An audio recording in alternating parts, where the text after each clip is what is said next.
Hello everyone, I'm Preeti ma'am. Welcome to my channel Mother's Touch. How are you all doing?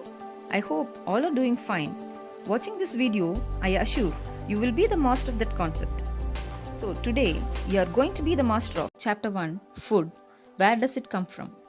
You all know food is very important for our body and our body needs energy which we get from food. There are different varieties of food we take in a day to get all nutrients.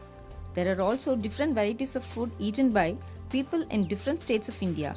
If your friend is a Tamilian, he may bring food like idli, dosa, pongal, sambar, vada, etc. If your friend is Keralite, he may have puttu with kadlakari. Maharashtrians eat misal pav. Punjabis have maki di roti. Gujaratis eat dokla. Karnatakans eat bisibela bath. Rajasthanis have gaat ki sabji. Next, let's concentrate on what are these food items made up of. The raw materials used for making food is known as ingredients. Some food items are made with few ingredients and some are made with many ingredients. Let me show you the ingredients for making dosa, the ingredients for making chana curry,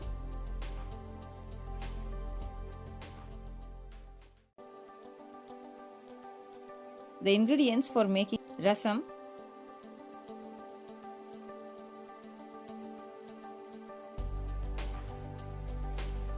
the ingredients for making rice. Can you find out what are some of the common ingredients used to make different food items? Yes, you are right. Water, salt, chili, oil, curry leaf, etc. This is to make you clear about the number of ingredients used for making a dish. Let's have a look on ingredients and sources. That is, where do they come from? The source can be only two types, namely plant and animals. Let's see the ingredients of dosa. Rice, urad dal, fenugreek seeds, water. Rice, urad dal and fenugreek seeds come from plants, whereas water is a natural resource. Let us tabulate for some other items to find their sources. So, from the tabulation, we learned that plants are the source of food ingredients like grains, cereals, vegetables, fruits, and nuts. Animals are the source of milk, butter, cream, cheese, egg, meat, chicken, fish, prawn, etc. These raw materials are used worldwide to keep ourselves healthy. As already discussed, plants are the source of food. Now we look into the parts of the plant that are edible. Edible means eaten as food. We eat many leafy vegetables. We eat fruits. Sometimes we eat roots, stem, and even flowers. Some plants have two or more edible parts. For example, in mustard plant, seeds are used to extract oil. Leaves are cooked as vegetables. Can you think of the banana plant? Yes, stem is used as vegetable. Flowers we make vadas. Leaves is used in many ways. Fruit is also edible. So in this plant, many parts are edible. Can you think of drumstick plant? Yes, in drumstick plant we eat the vegetable drumstick, the leaf, the flower. So in this plant, many parts are edible. So we come to know that two or more parts of a single plant are used as food. It's very interesting to know about sprouts. Sprouting is the natural process by which seeds or spores germinate and put out a small white structure which grows into root later. Take some dry seeds of green gram, horse gram and Bengal gram, that is channa. Put a small quantity of seeds in a container filled with water and leave this aside for a day. Let it be soaked for minimum 6 hours.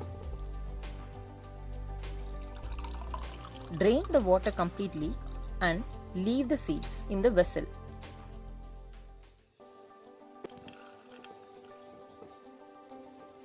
Wrap them with a piece of wet cloth and set aside.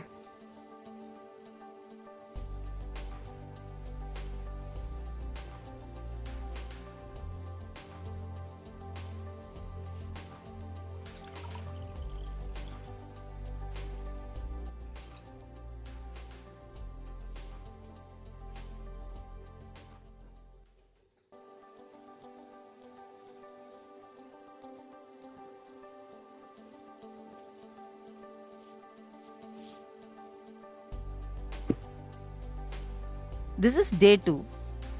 What can you see now? Yes, a small white structure is grown out of the seed. That is, the seeds have sprouted. Green gram has sprouted very well. The other two has not sprouted.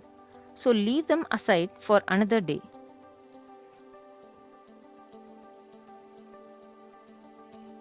Next day, you can see both Bengal gram and horse gram has sprouted very well.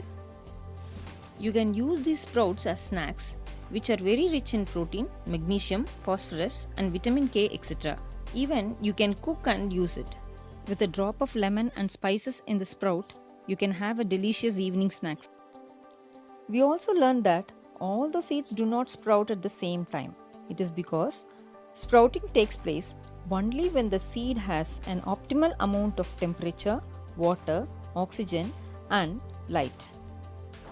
Bees collect nectar from flowers and store them in their hive. When we find the beehive, we collect honey, that is the food stored by the bees. Hen gives us egg and chicken as food. Goat gives mutton. Milk is a complete food we get from cows and buffaloes. We drink milk and also convert as curd, butter, ghee and cheese. Fish gives us cod liver oil rich in vitamin A. Crab, lobster, prawn, crayfish or seafood. Let's know about the food of animals. You can very well list out the food eaten by animals, isn't it? Observe the animals around you, like squirrels, cat, dog, lizards, etc. Find out what do they eat.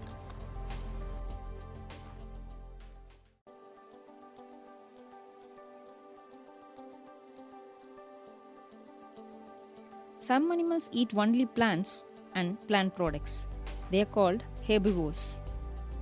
Example, cow, deer and elephant eat only grass, so they are herbivores. Some animals eat only flesh of other animals. They are called carnivores. Example, lion, tiger, leopard, etc. There are some animals which eat both plants and animals. They are called omnivores. Example, dog, cat, even crow, etc. Let us tabulate herbivores, carnivores and omnivores. Higher order thinking questions. Have you ever wondered why people from different states eat different types of food? Yes, let's see. In coastal areas, you would find rice, coconut and fishery. In plains, wheat and maize are grown more. In hilly areas like Jammu Kashmir and Himachal Pradesh, you would find fruits as their staple food. In Gangetic plains, vegetables are predominantly grown in that area. In western side, dates, pulses and nuts are their major crops. So, different areas have different vegetations. Cooking food by different people has great emphasis on their culture and tradition. By this, we have to understand why people from different states consume different types of food. People also have the tendency of preparing food based on 3 parameters. Firstly, availability of the raw materials. Secondly, the temperature of that area for growing crops. And thirdly, their living conditions. So people in north would consume roti because wheat is grown more. People in south would consume rice and fish because Rice and fish are grown more and grown well in coastal areas. That's it. What is the difference between monocotyledon and dicotyledon? First of all, you must know a germinating seed has three parts: seed coat, cotyledon, and embryo. The main difference between monocotyledon and dicotyledon is that seen very well in the seed. Monocotyledon contains single cotyledon in its embryo. The examples of monocotyledons are tomato seed, coconut, wheat, and paddy, etc. Whereas a dicotyledon contains two cotyledons in its embryo. A soaked seed divides itself into two. The examples of dicotyledons are mustard, beans, mango, apples, etc.